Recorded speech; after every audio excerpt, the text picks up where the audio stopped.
శుక్లాం బ్రహ్మ విచారసార పరమామాద్యాం జగద్వ్యాపినీం వీణా పుస్తకధారిణీం అభయదాం జాడ్యాంధకారాపహాం హస్తే స్ఫాటికమాలికాం విదదతీం పద్మాసనే సంస్థితాం వందే తాం పరమేశ్వరీం భగవతీం బుద్ధిప్రదాం శారదాం. శ్రీ మహాగణాధిపతయే నమః. శ్రీ మహాసరస్వత్యై నమః. శ్రీ గురుభ్యో నమః.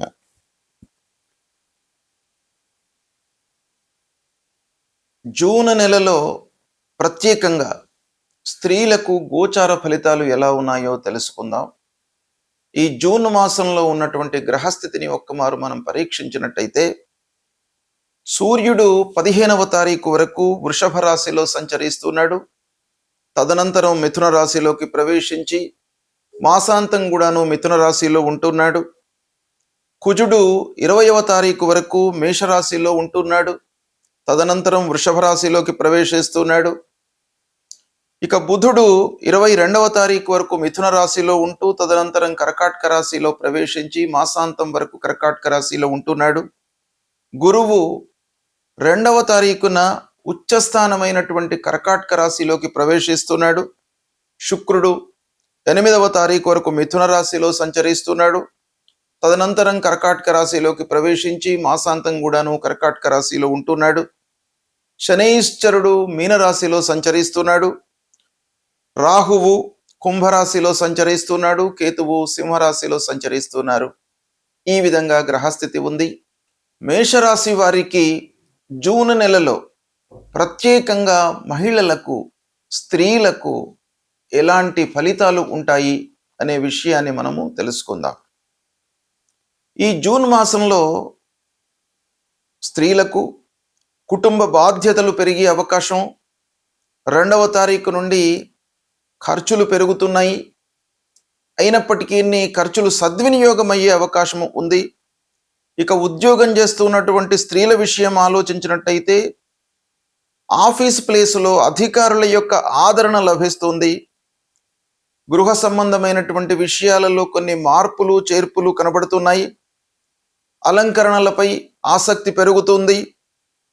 ఇక 20వ తారీఖు తర్వాత కుజుడు ధనస్థానంలోకి ప్రవేశిస్తున్నాడు. ఆ 2వ స్థానము వాక్ స్థానంలోకి రావడం మూలకంగా కొంత మాటల లోపల మీలో కఠినత్వము పెరిగే అవకాశం ఉంది. దాన్ని తగ్గించుకున్నట్టయితే ఆనందంగా మీరు ఇంట్లో ఉండగలుగుతారు. ఇకపోతే దాంపత్యంలో చిన్న చిన్న ఇబ్బందులు, వాదనలు పెరిగే అవకాశం కనబడుతుంది. తల్లి యొక్క ఆరోగ్యము కొంత శ్రద్ధ వహించాలి. ఈ సమయం లోపల వాహన ప్రయాణాలలో జాగ్రత్త. వాహనముల మూలకంగా కొన్ని ఇబ్బందులు కనబడుతున్నాయి. ఇక విద్యార్థినులకు ఏకాగ్రతతో ఉండడం చాలా అవసరము. ఈ సమయం లోపల విద్యార్థులకు కొంత కాన్సంట్రేషన్ తగ్గే అవకాశం ఉంది.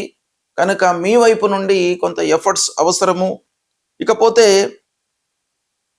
శుక్రుడి యొక్క అనుకూలం మూలకంగా సంతోషంగా ఉంటారు.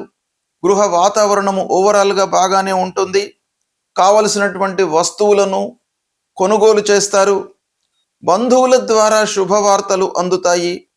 జూన్ మధ్య లోపల కొత్త పరిచయాలు ఏర్పడతాయి. తద్వారా మీరు కొంత సంతోషంతో ఉంటారు.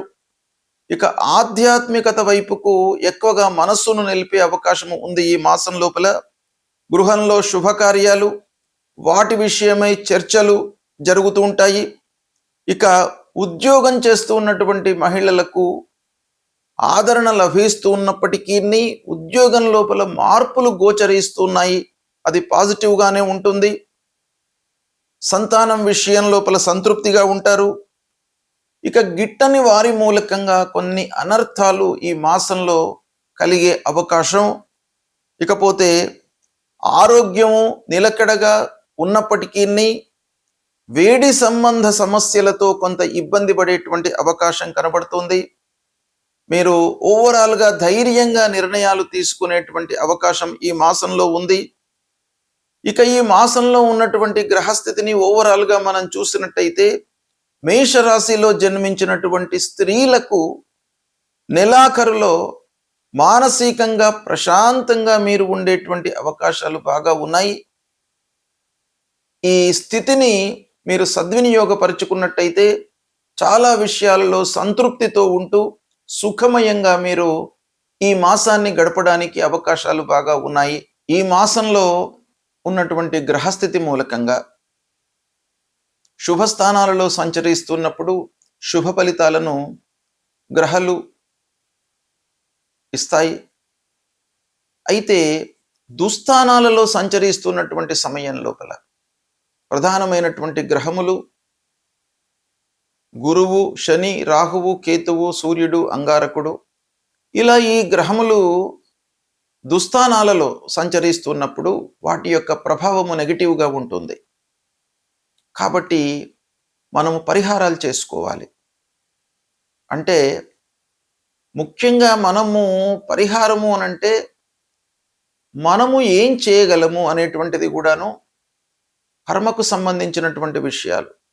ముఖ్యంగా శని ప్రతికూలంగా ఉన్నప్పుడు మనం చేసేటువంటి పని మూలకంగా ఫలితం అనేటువంటిది ఆధారపడి ఉంటుంది. కాబట్టి మనము చేసేటువంటి పనులను కూలంకషంగా ఆలోచిస్తూ పూర్వాపరాలను క్షుణ్ణంగా తెలుసుకొని ప్రారంభించడము, అనవసరమైనటువంటి విషయాలను చర్చించకుండా ఉండడము, ఇలాంటివి చేస్తూనే భగవంతుడి యొక్క అనుగ్రహం కొరకై మనము స్తోత్ర పారాయణాలు, పూజలు, జపాలు, దాన ధర్మాలు, ఎవరికైతే అవసరము ఉందో బీదలకు, కూలీలకు, నిమ్న స్థితిలో ఉన్నటువంటి వాళ్లకు సహాయ సహకారాలు చేయడము, ఇవన్నీ కూడాను పరిహారం కిందికి వస్తాయి. పరిహారము అనగానే మనము జపం చేస్తూ కూర్చోవడం కాదు, అన్నీ కూడాను మనకు పరిహారం కిందికే వస్తాయి. అయినంత మట్టుకు బీదలకు మనం సహాయం చేయడం, చదువుకునేటువంటి విద్యార్థులకు, విద్యార్థినులకు పుస్తకాలు ఇవ్వడం, లేదా వస్త్రదానం చేయడం, వాళ్లకు మంచి సంస్థలో చేర్పించడానికి మనకు తెలిసినటువంటి ఆలోచనను పాస్ ఆన్ చేయడం, సహాయం చేయడం, ఇలాంటివన్నీ కూడాను పరిహారమే. కనుక పరిహారాలు ఈ విధంగా కూడాను మనం చేయవచ్చును. సమాజానికి ఉపయోగపడేటువంటి విషయాలపై మనం మనస్సు నిలుపుతూ అందరికీ సహాయం చేయాలి. తర్వాత దైవభక్తి కొరకై శని ప్రధానంగా మనకు ప్రతికూలంగా ఉన్నప్పుడు శనీశ్వరుడి యొక్క మూలమంత్రం నీలాంజన సమాభాసం రవిపుత్రం యమాగ్రజం ఛాయా మార్తాండ సంభూతం తం నమామి శనీశ్వరం అనేటువంటి మూలమంత్రాన్ని ప్రతినిత్యం చదువుకోండి. హనుమాన్ చాలీసా చదవండి. ఆంజనేయ స్వామి దేవాలయానికి వెళ్ళండి. ఆ శని ప్రభావం తగ్గుతుంది. నువ్వుల నూనెతో అభిషేకం చేయండి. నల్లటి వస్త్రము, ఇనుప ముక్క ఇవి దానంగా ఇవ్వండి. అన్నదానం చేయండి. ఇక గురువు కొరకై గురు ప్రీత్యర్థమై తల్లిదండ్రులను సేవించండి.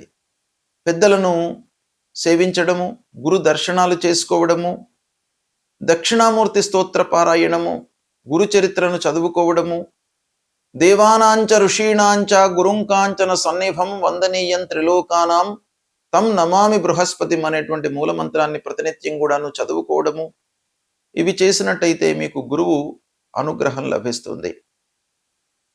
ఇక రాహుకేతువుల ప్రీత్యర్థమై మీరు అమ్మవారిని కొలవండి. అమ్మవారి దేవాలయానికి వెళ్ళండి. గణపతిని నిత్యం కూడాను మీరు కొలవండి. గణపతి స్మరణ చేయడము, గణపతిని దర్శించుకోవడం మూలకంగా మీరు చేసేటువంటి కార్యక్రమాలలో ఆలస్యం కానీ ఆటంకాలు కానీ రాకుండా ఉంటాయి. కాబట్టి గణపతిని, అమ్మవారిని మీరు పూజించండి.